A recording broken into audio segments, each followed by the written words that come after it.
That's the typewriter I used when I first came to Hollywood in 1938 to start work for a young comic named Bob Hope on his first radio show. And I used it for several years very successfully, and I loved it. And then I went into films, and when I came home from the studio one day, I found out my wife had taken my lovely Royal Portable and had it bronzed.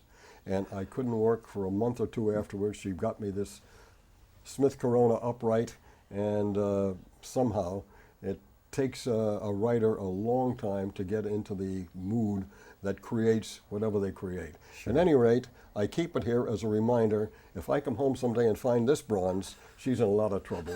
And I've switched to word processors now.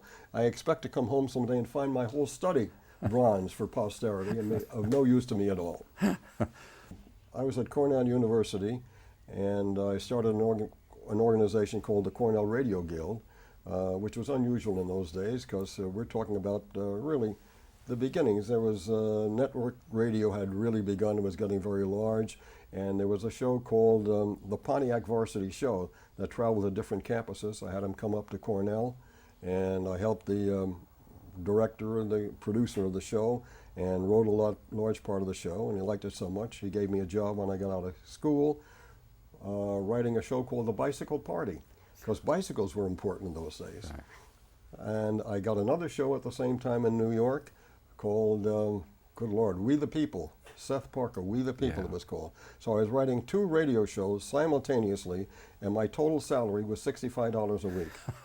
And one show went off the air and I got fired from the other one by Christmas, so I was unemployed at the beginning of 1938. It was a wonderful medium, you see, because costs were minimal. To produce a radio show were minimal. You didn't have to build any sets. Yeah.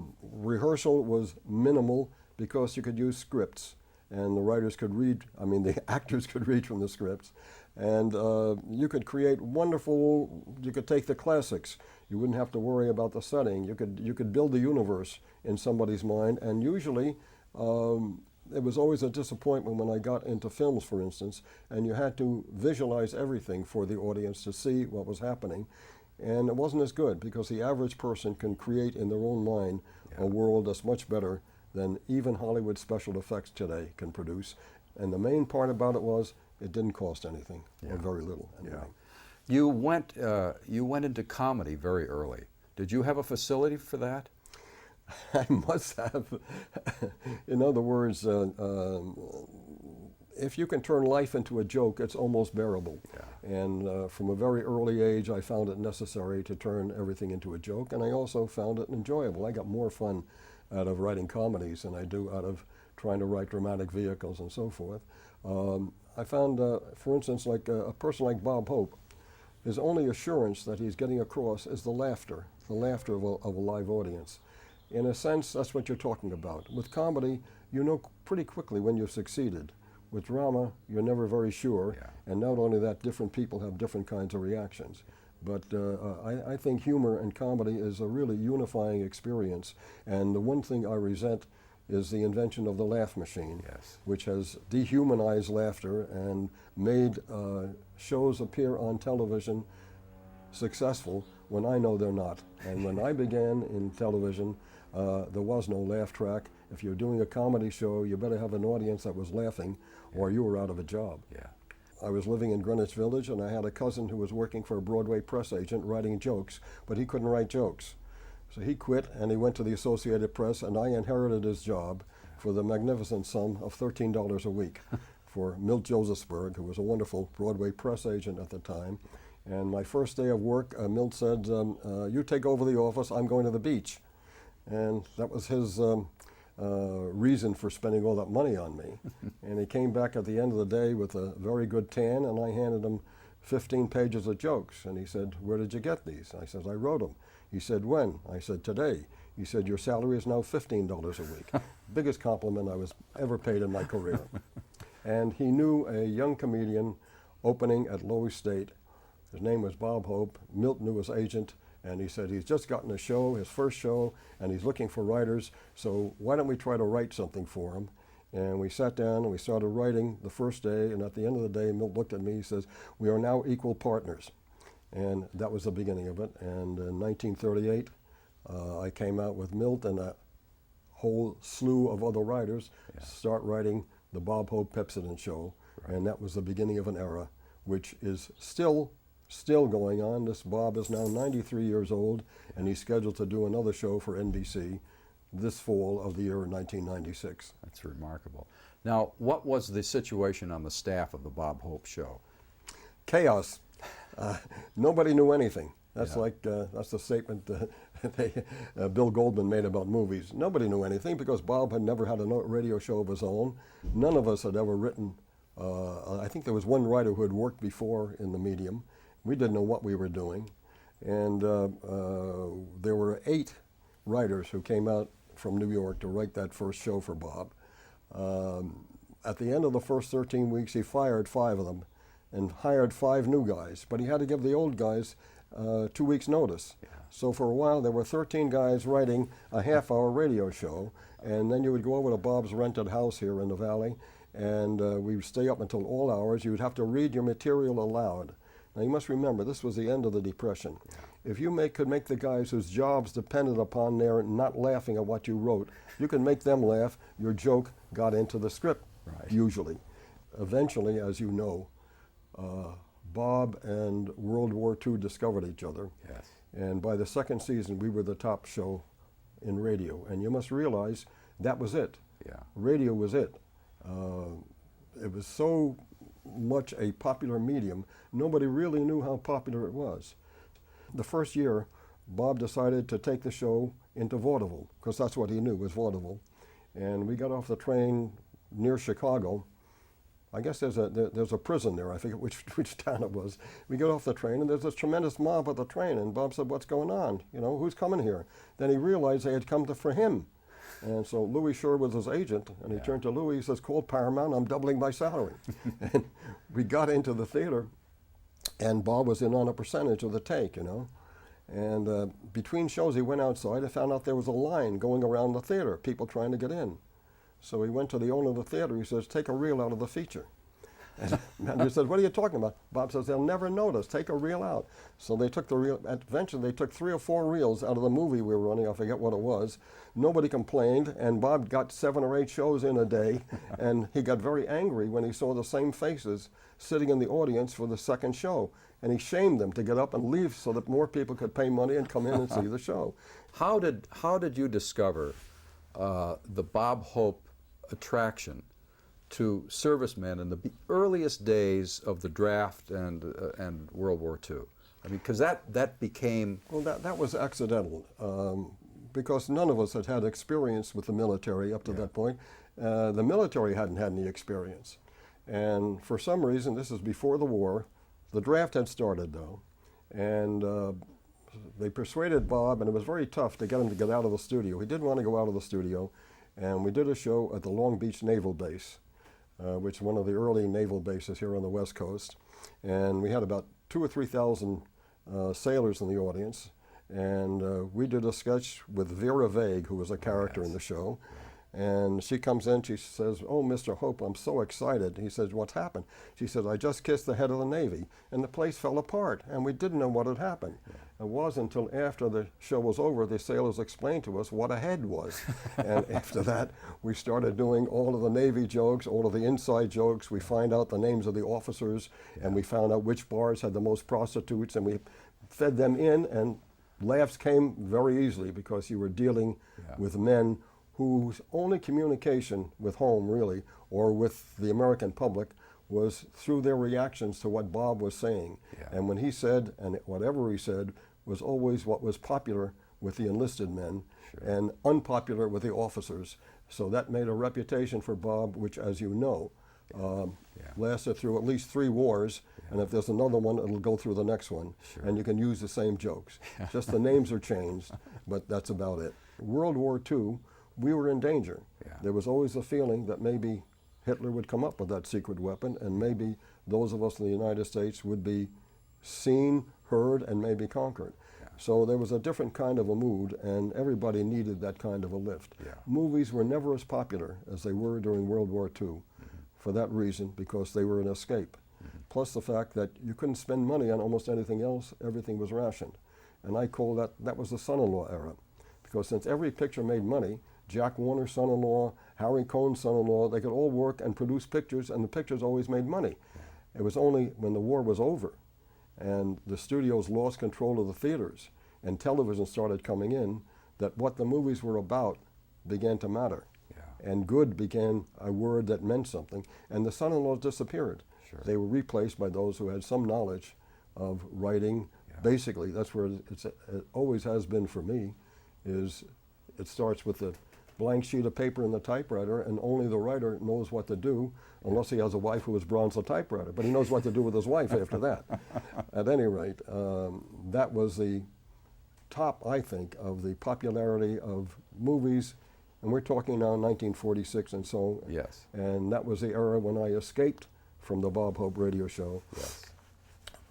Thanks to Uncle Sam and the draft. Yeah. They finally didn't want me, but I was free, and I went into films. Yes. And it was a great era, as I said, because even as a writer, you knew that you made a film with one of the popular stars, and if the script was any good, it was going to get made.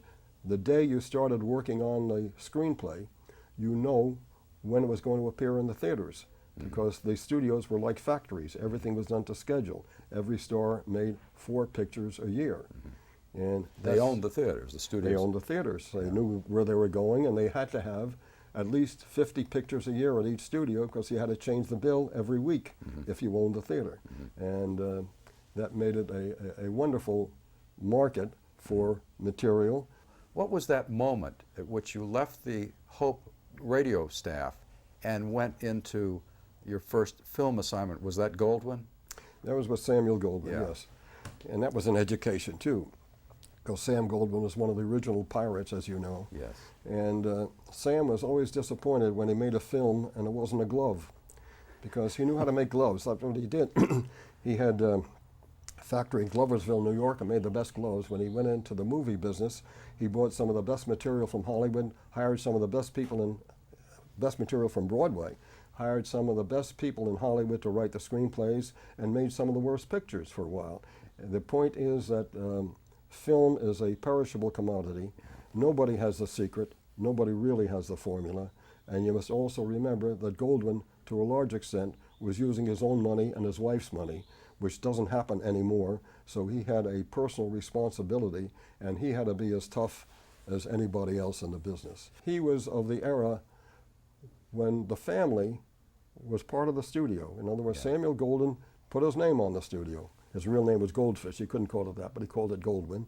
Jack Warner, the Warner brothers, their names were on the studio. And these men were either immigrants or the sons of immigrants.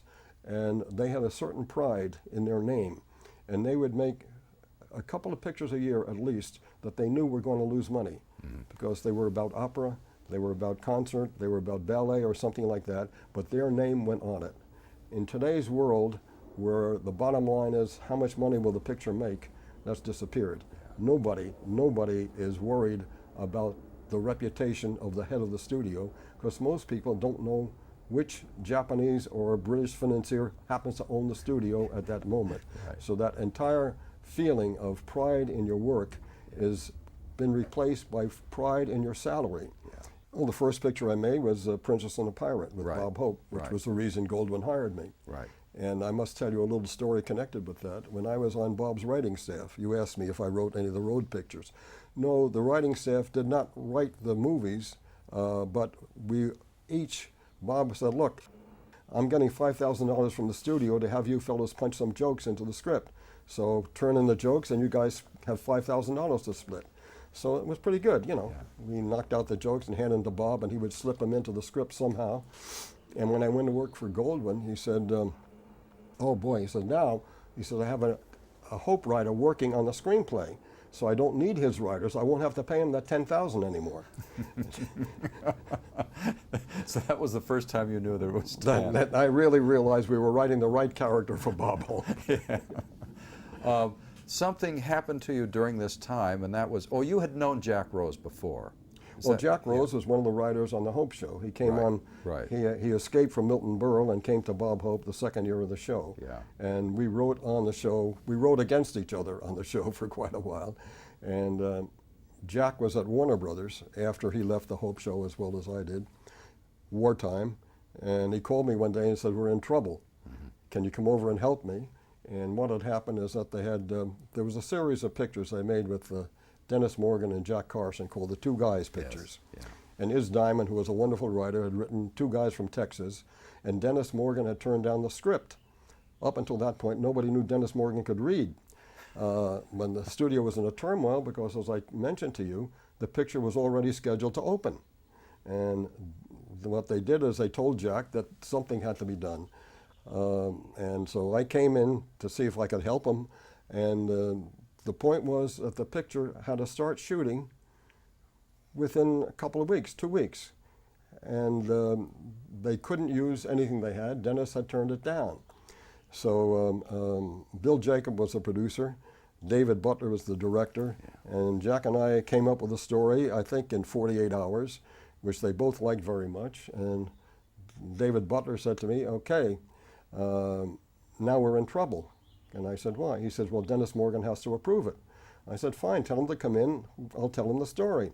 He said, "No, he says, Dennis is barred from the studio, he can't come in." So I said, "Okay, fine, I'll go and I'll tell Dennis the story." He says, "No, you can't do that." And I said, "Why not?" He says, "You're a writer. Writers have to stay on the lot from 9 to 5. That's Jack Warner's rule." I said, "Okay, I'll go see Dennis at 5:30. He says, "No, you can't do that." And I said, "Why not?" He says, "Well, Dennis can't hear after 5 o'clock. I said, "Why not?" He says, "He's on the floor of the bar by that time. He's been hoisting him all day." So I said, "Well, what are we going to do? The time is a-wasting and we have to save the studio." He said, "I tell you what, come down to the parking lot. I have my car down there." He had an open convertible. And he said, "Lie down in the back seat." And he threw a blanket over me. David used to go to the track all the time, so I'm sure it was a horse blanket. And we drove out past the cop in the gate so he couldn't clock me out. And we went over to Lakeside and found Dennis Morgan vertical in the bar. I told him the story. He says, "I like it." We drove back. David threw the blanket over me, came in through the cop, and we had saved the studio. The only thing was that since the picture had to start shooting within 3 weeks, we couldn't build any sets. Yeah. So Jack and I had devised a story that took place at Warner Brothers. Yeah. And in order to make that picture, we went to Jack Warner and said, "We can only do this if you will give us the Warner Brothers contract list to appear in the picture." And so we had everybody. We had every star on the lot, from Errol Flynn to Edward G. Robinson, and a fella named Ronald Reagan to play bit parts in the picture. Yeah. And Jack and I were writing a scene one day up in a writer's building, and I heard David Butler out on the lawn yelling, "Roll him," for a shot. And I called out, "David, stop the camera. We haven't written the end of that scene yet." Anyway, it was an experience. It was fun because there was nothing the studio could do to stop us. They had to have that picture, and they had to do whatever we told them. Yeah. And that situation doesn't really happen unless you happen to be a big movie star these days, when you can get it done. But the freedom, or shall we say the inspiration, and knowing that what you wrote was going to be on the screen, it overcame what I feel is a big drawback to screenwriting, especially if you work in comedy, is that you are distanced from the audience by time.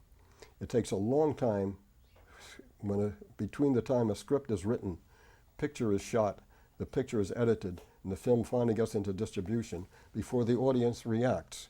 In radio, sometimes on the Hope Show, as often happened, we did 2 shows for Bob Hope. We did one show for the East Coast, because it went on at 10 o'clock in the East with 7 o'clock here, and then we had to do a repeat at 10 o'clock on the West Coast. This was before tape. There was no tape, there was no recording. They made acetates, but they weren't quality for broadcast. So after the first show, Bob would come to us and say, "Everybody on the East Coast is telephoning their friends in California and telling them all the jokes. Write a new monologue." So we would have to write a new monologue in the 3 hours for the time lapse. And then sometimes when the show was on, Bob would say, "I don't like the blackout of the sketch."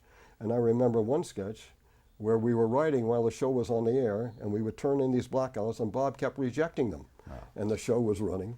And I remember the final joke was Jerry Colonna was supposed to be a spy, and there was this tremendous explosion, and we had the sound man shake the studio, and Hope says, Colonna, the spy, said, what did you do? I told you to blow up the embassy. And Colonna says, good Lord, Gate, I thought you said NBC.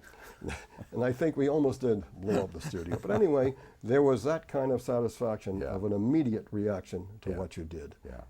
That doesn't exist anymore. Yeah. It's a different day. I mean, Jack Benny, George Burns, and Danny Thomas, of whom it was said he's the kind of guy who cries at basketball games. They're all gone, and a comic today wouldn't even dare attempt to get laughter with sentiment or optimism or anything like that. And so I said, welcome to the 21st century, fellas, where laughter is a four-letter word. Good night, Gracie. And you have to remember now, I'm going back to when it began. It was 1947.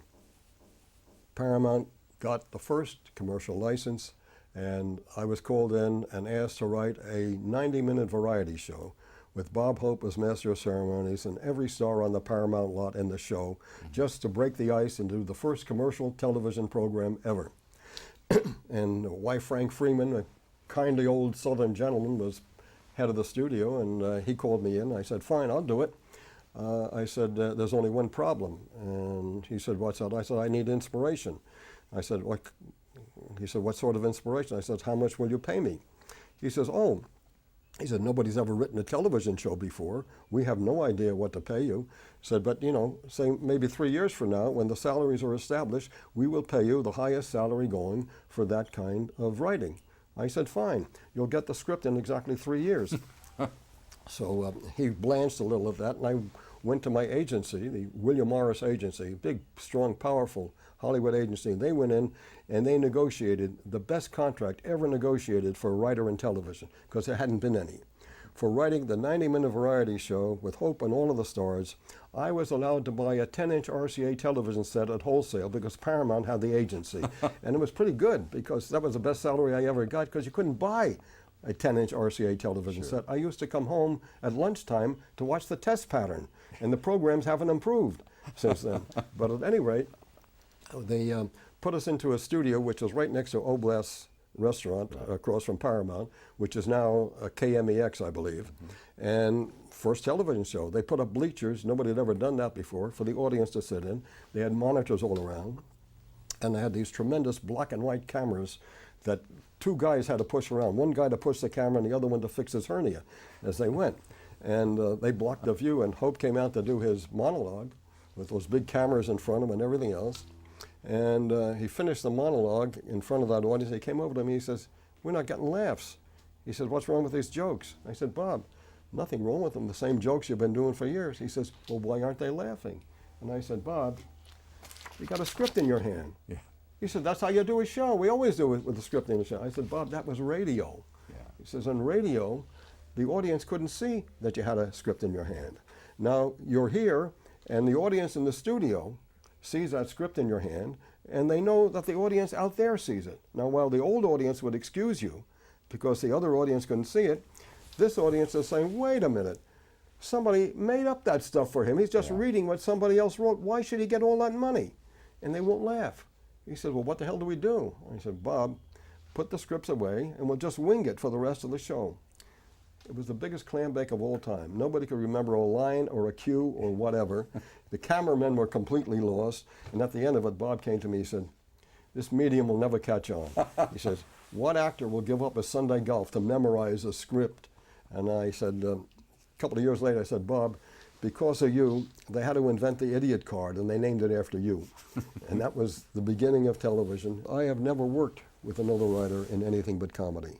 And the reason for it is that if you can make your partner laugh, it may be funny. You can always make yourself laugh because you thought of it yourself. But to throw out a line to an experienced comedy writer like Jack and to get a laugh from him, or to evoke another line, you know, that's the closest you can get to the audience while you're writing. And since you are really talking about spoken comedy, the visuals, yes, they are there. But basically, talking about spoken comedy, I don't know who it was. I think it was, may have been Ernie Lee, who mentioned that when you write a movie, you never hear the dialogue spoken unless you get down on the set or unless you go to see the movie. So you were working in something of a vacuum, not when you have a collaborator, because every line has to be spoken so he can hear it. And when an actor says to me, I can't say that line, I said, the hell you can, Jack can say it, you know, and you have that tremendous advantage. So it is two things. It is camaraderie in the first place. Writing is the loneliest occupation I know. The world's oldest occupation takes two. Well, so does good comedy writing, I think. I don't know how Doc Simon does it all the time, because he's doing it alone, and his instincts, his comic instincts must be sharper than mine. It was, a standard was 50 pictures a year for every major studio. And, you know, they were, the reason was that everybody, because it was a factory, everybody was under contract. Therefore, the stars were under contract. The writers were, I was under a yearly contract. You didn't get paid by the picture then, which is what you do today. You got paid every week. So when we were at Warner Brothers, Jack and I, we did 4 to 5 movies a year because Jack Warner wanted to get his money's worth out of us.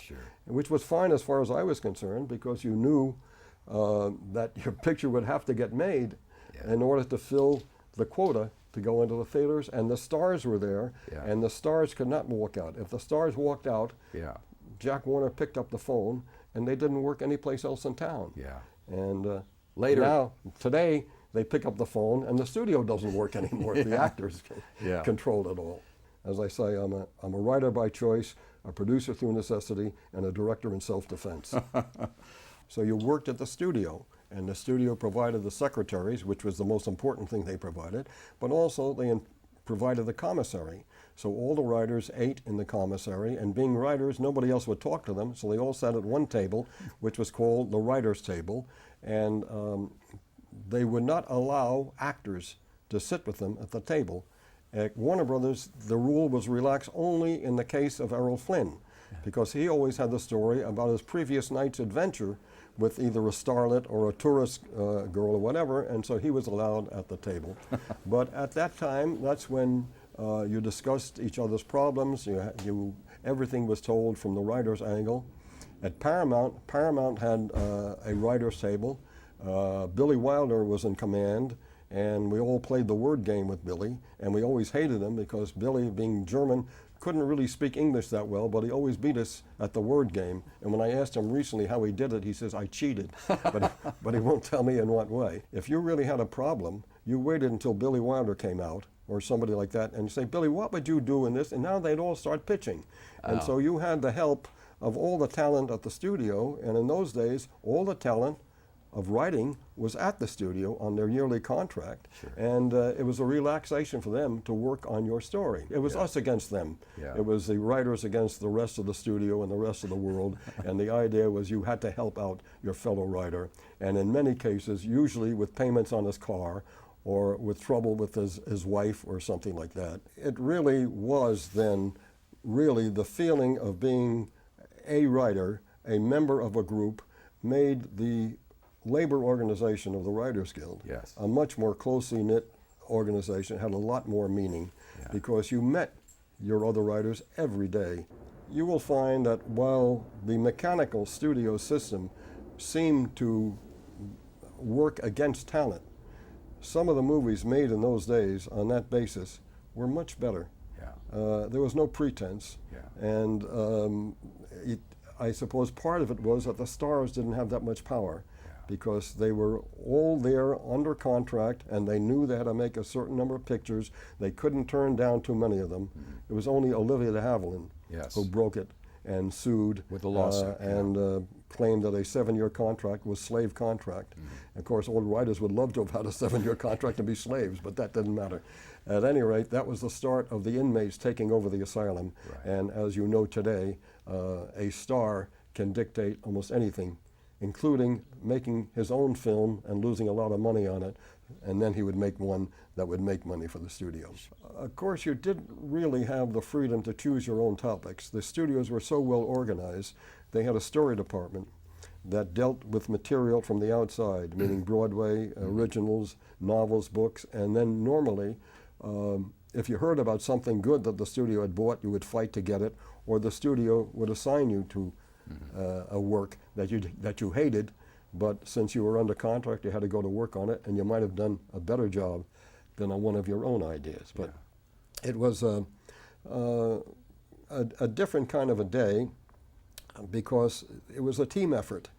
And when a studio won an Academy Award for a picture, you knew that everybody at that studio had to vote for that picture. Sure. Otherwise, they wouldn't get a contract for next year if they didn't win. Today, of course, sometimes pictures win on merit, and that's pretty bad, even for writers. But no, it was that different kind of feeling. And as I said, to me, it dates back to the early days of writing for Bob Hope, with 8 and 10 guys writing for 1 half-hour show. And because of the tremendous competition just to eat, to earn a living in that slightly post-Depression era, I found that we were each turning in up to 15 pages of comedy a day and killing ourselves in the process, working day and night to do it. And I called the fellows together, or we always got together for a meeting, and Bob would never show up till late. And I said, you know, this is stupid. Why don't we do this? Let's cut down a page. Tomorrow we're only going to turn 14. And then the next day we'll only turn it in 13. If we turn in the same amount, Bob will never notice. We got it down to 3 pages. And I learned the value of collective action. Right. And the Radio Writers Guild had just started. We all immediately joined the Radio Writers Guild. And that was the basis for my later becoming, well, I've been 4 presidents in the Guild. I was president of the Screenwriters and then 3 times president of the Writers Guild of America. Only because of my education of knowing that writers sometimes don't realize what power that they have, and the power lies in that blank piece of paper that nobody else but a writer can really deal with. And you were extremely active then in the Screenwriters Guild. As that Screenwriters began, Guild, the Screenwriters Guild. The forerunner of the present Writers Guild of America. Yeah, but it was the Screenwriters Guild, and then it became the Screenwriters Branch. Yes. I believe I was president of the Screenwriters Branch before we became president of the Writers Guild. Right. But I have one story that I like to tell about those days when I was the president and we were involved in a strike, and I was at a negotiating session with all of the top brass, legal brass, vice presidents of all the studios on the other side of the table. And I remember the vice president of 20th Century Fox said to me, "You writers are out of your mind. You are asking for a percentage of the gross of movies for pay television," which was a new medium, and I figured we'd get our foot in the door. He says, "Writers will never get a percentage of the gross in this industry." And I said, "Well, what do you suggest?" He says, "Why don't you take a percentage of the net like everybody else?" And I said, "By whose bookkeeping?" And he says, "We're 20th Century Fox. You can trust us." And I said, "Well, let me give you one example." I said, Monday, a story appeared in the Los Angeles Times about a 20th century film called Alien. There were 3 members of the producing operation who were given a percentage of the picture. Fox announced last week the picture had grossed $100 million. None of them have seen a dime. How do you account for that? He said, "That's an absolute lie." He said, "Every one of those people had a check in the mail the day after that story appeared." And that was my education in negotiating. We did not get a percentage of the gross for pay TV, but we got a pretty good deal. And we did get such a good deal on cassettes, the royalties on video cassettes of our movies, because the studios didn't know what a video cassette was. As soon as they knew what it was and realized that there was money in it, they forced the Guild to say we didn't mean what we meant and to take it back, as you probably know. So that's another part of reverse collective bargaining. We had made a film, Jack and I had written a film for Carrie at Paramount, at Warner Brothers, called Room for One More, for Carrie and Betsy Drake, who was his wife, in which Carrie and Betsy played the parents of problem children. And because it was against the Carrie image, he liked it very much. He felt that he was never regarded as a family man. Carrie always told me that he never got a nomination because he always acted with his hand in his pockets, and the audience can never tell he was acting. He said, then he did None But the Lonely Heart. He said, and the director allowed me to scratch my ass, and I got a nomination.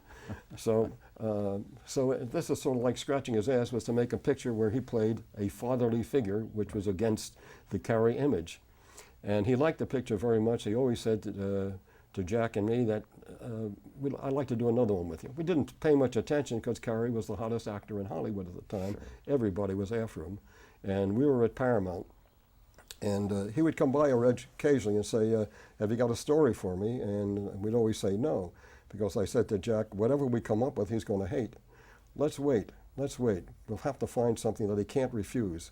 So he came over to us one day. He said, you fellas got anything for me? And we said, no. He said, well, I have a story for you. He said, would you like to hear it? I said, gee, we don't have much time, Cary. I said, could you send it to us? And I said, who wrote it? He said, Betsy Drake. I said, oh, yeah, we'll read it for you, Cary. So we sent it over. We immediately called him and said, Cary, we love this. We want to make the picture as soon as possible. And he said, oh, that is fine. He says, but will the studio buy the story? I said, yes, they'll buy the story. He says, okay, there's one condition. I said, what's the condition? He says, I will not commit to the picture. And I said, why not? He said, I don't want Betsy to think they're only buying it because I will make the film. Yeah. So we went down to the front office. They said, oh, and we said, have you any idea how much she would want for the film, for the story? He said, exactly $36,000. Now, how he figured that out, I don't know. So we went down to the front office. That was a pretty good price to pay for an unknown writer. And we said, you got to gamble on this one. Yeah. Buy the story, and we'll find a way to get Cary to make the picture. And they hesitated for a long time. Anyway, they finally bought the story, and Jack and I started to write the screenplay, and Cary wouldn't come into the studio. And finally, he called us and said, I'm leaving the country.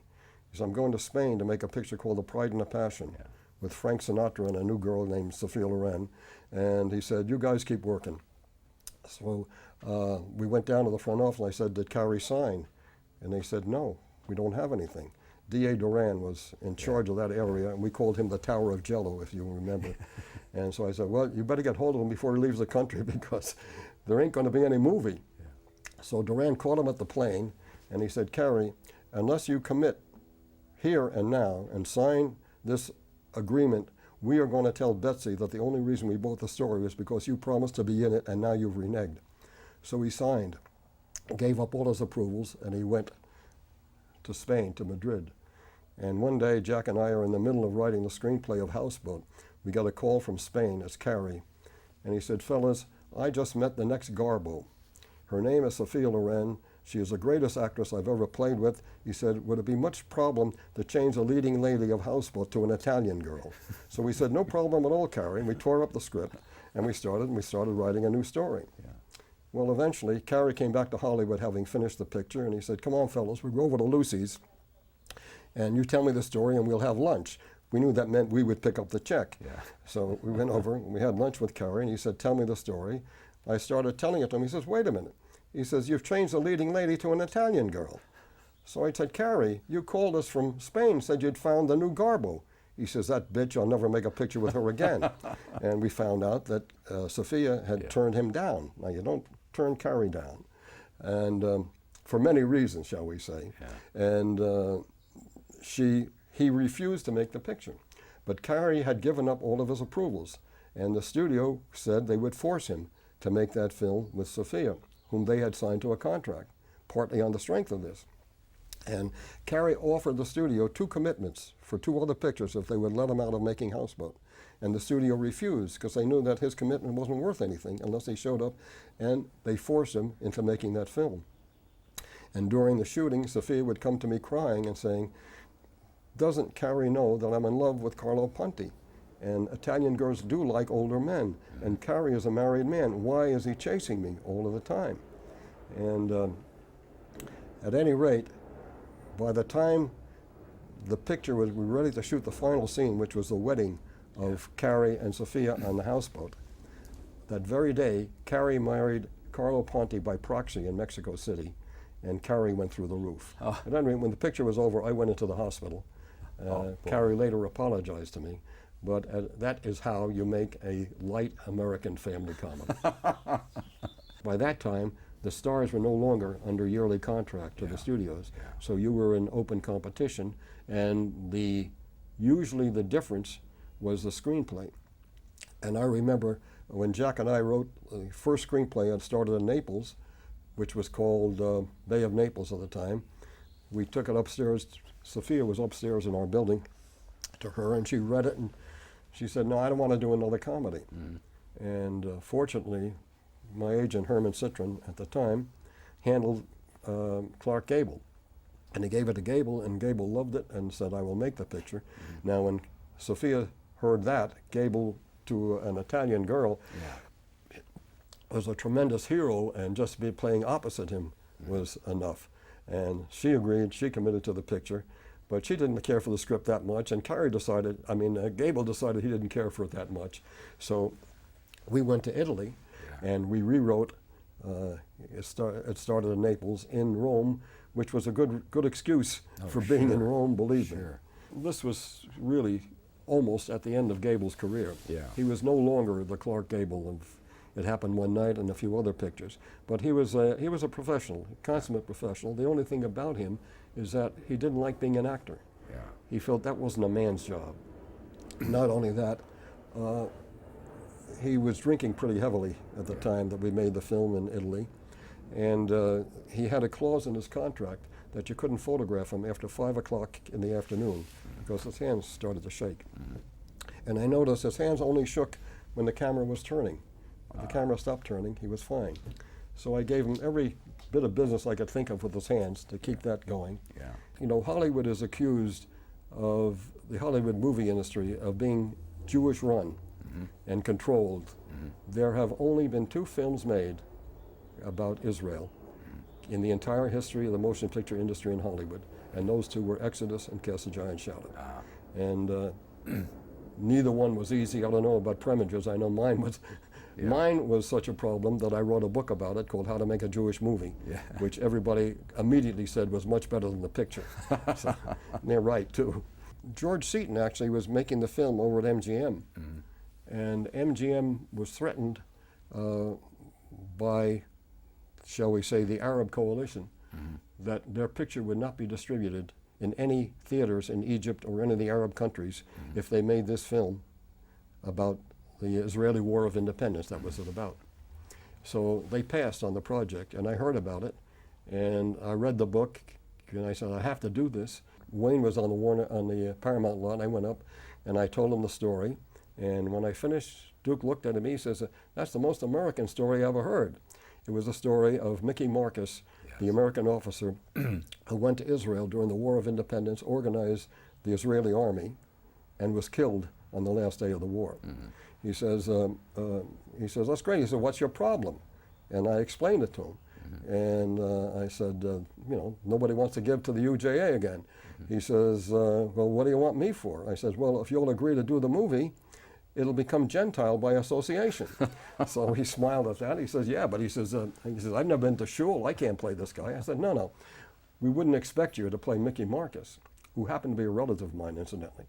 But I will write in a part for an American general, which was really George Marshall, who was the one who convinced Harry Truman to recognize the state of Israel at the time, and also had a great deal to do with Mickey Marcus during World War II. So he said, send me 30 pages. So my whole idea was this was not the kind of film I would make.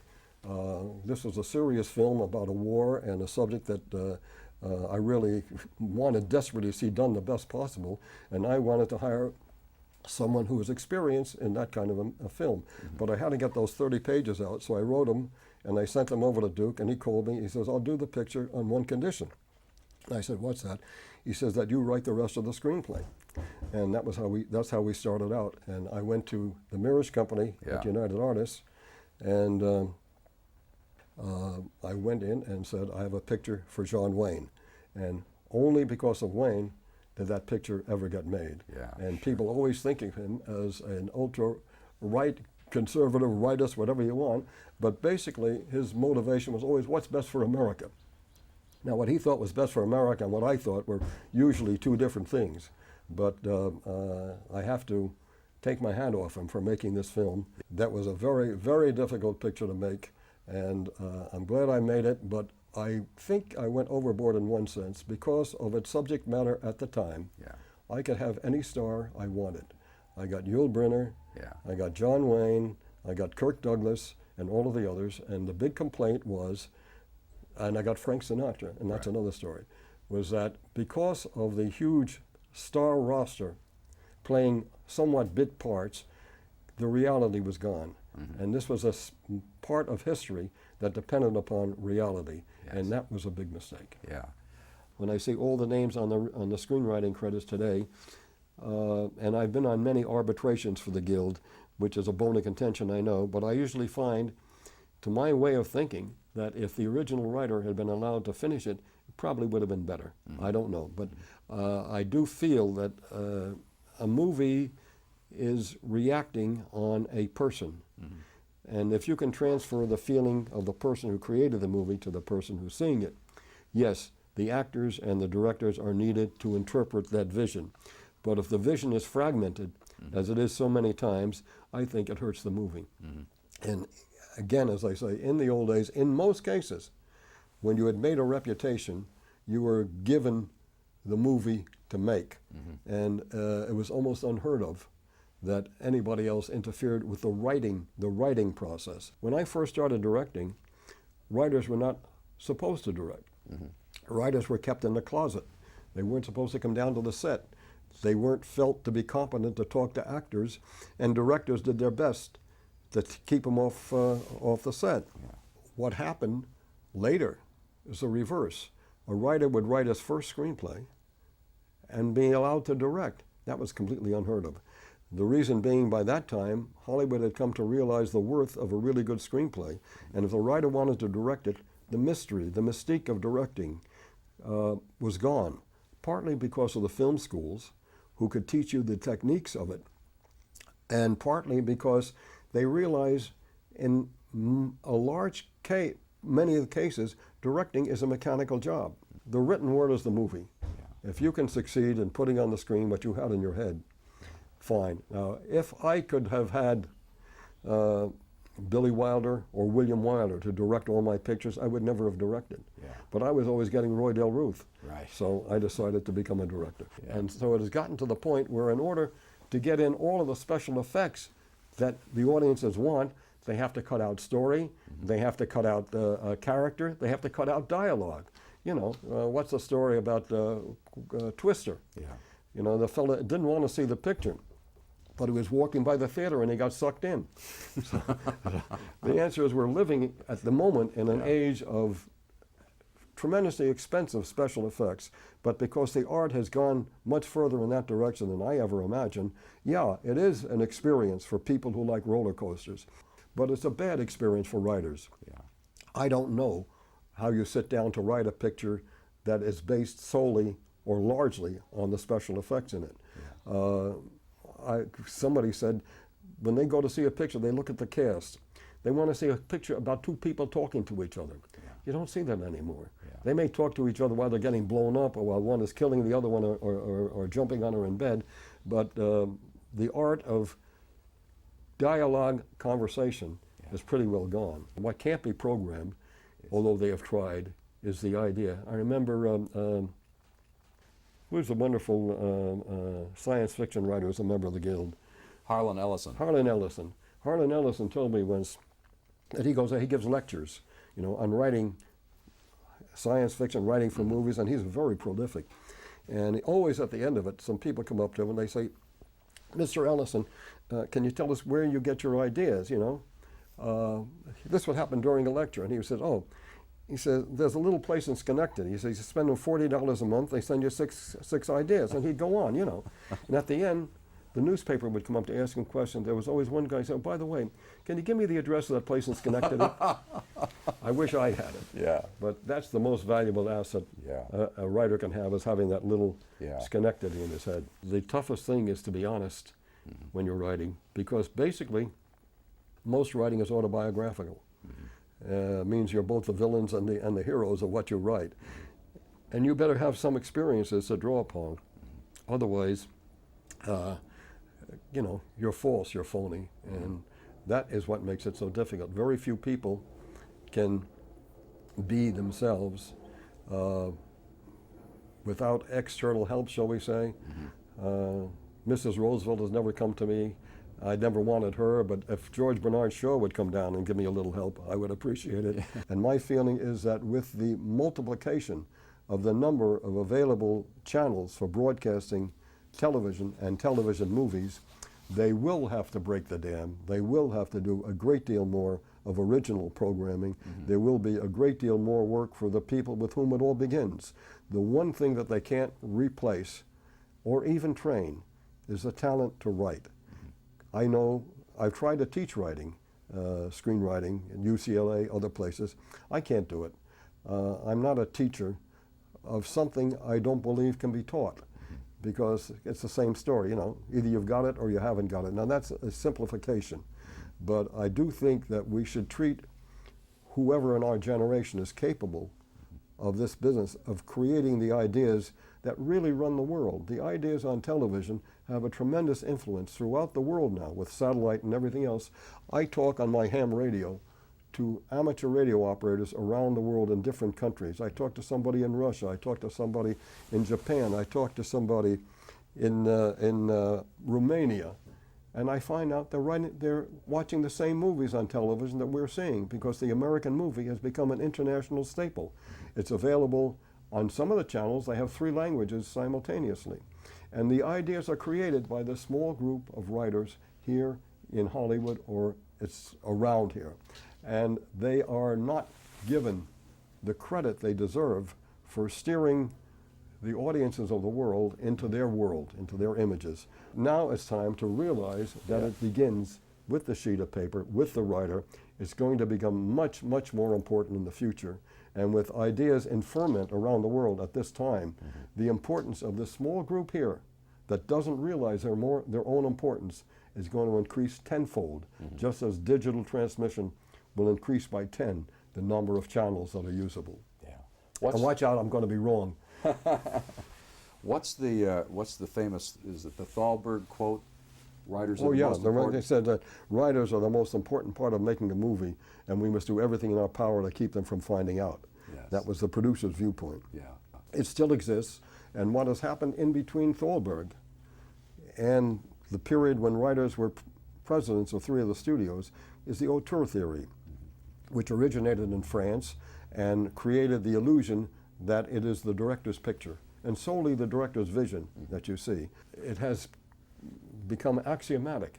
That is the director, his personality, his vision that shapes the film, basically because it's almost always one director, one film, easy to connect it.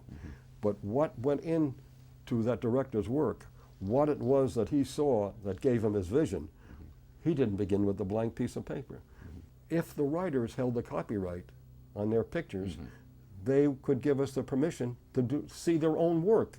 It seems incredible that they are prevented from seeing their own work because they do not control the copyright. Writers in Canada and in Britain do.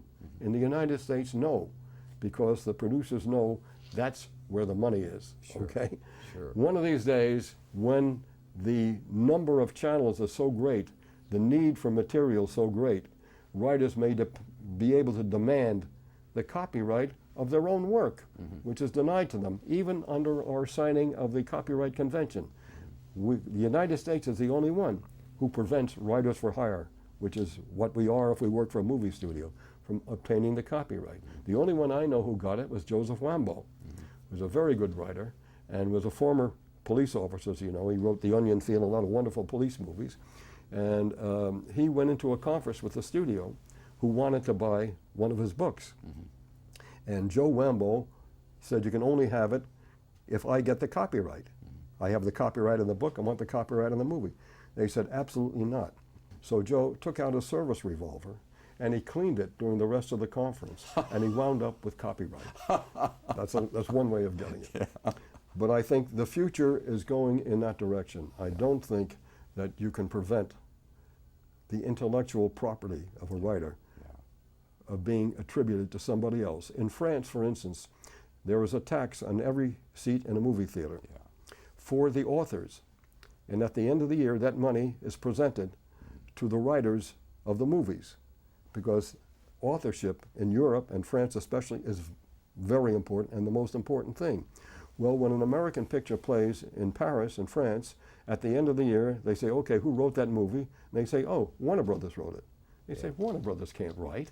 So they take that money and they give it to the French Writers Guild. They have a hell of a party, and American writers never see a penny. Yeah. But someday, mark my words, it's going to happen. Talking now for a moment to very young people getting started, listening to your tale of getting started and to other writers getting started, what advice would you give to people? Well, the first advice is Billy Wilder's advice: don't. Yes. The other advice is Ernie Lehman's advice: if you can write, find another field you can write in, because you're not going to make a living writing movies. The reason being, it has become so popular because basically of the spread of television, which has created an audience for films that never existed, and a realization that it's there and that there's money there. Suddenly everybody is now going to film school, and they are learning the basics of the film writing technique. Although I find when I go to a film school and I'm asked to speak to a writing class, I walk into the class and I say, how many of you here really want to be directors? The whole class raises their hands, because that is the way the thinking has gone. But so that if you want to start out as a movie writer, it's a very, very difficult, overcrowded field. It doesn't mean if you really have real talent that you won't succeed, because as you can see if you read the trades, many, many first-time scripts written on spec, meaning written in rooms like this and submitted, are bringing in the millions of dollars now. Well, that's a pretty damn good lure, but what it does mean is that a lot of people who are incapable of doing what they think they can do write screenplays. The one reason I don't want to teach screenwriting anymore is that I have to read the scripts written by the students, and I can't stand to read a script of a picture I wouldn't go to see.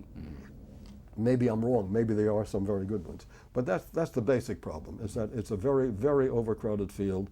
Unless you are very certain of your talent and are willing to spend quite a while in failure, it's nothing to consider. And that's what most of the young people coming in want. They see the finished product. What they want to do is be connected with the finished product. Yes. The fact that there's any great pride in having written the basis of the finished product doesn't really occur to them anymore, because there aren't any idols that they admire whose basic work is writing films. Can you think of any writing films, people who do not direct and do not want to direct? How many Ernie Lehmans are there? That's right. There are more Billy Wilders, or people who think they're Billy Wilder because they do direct.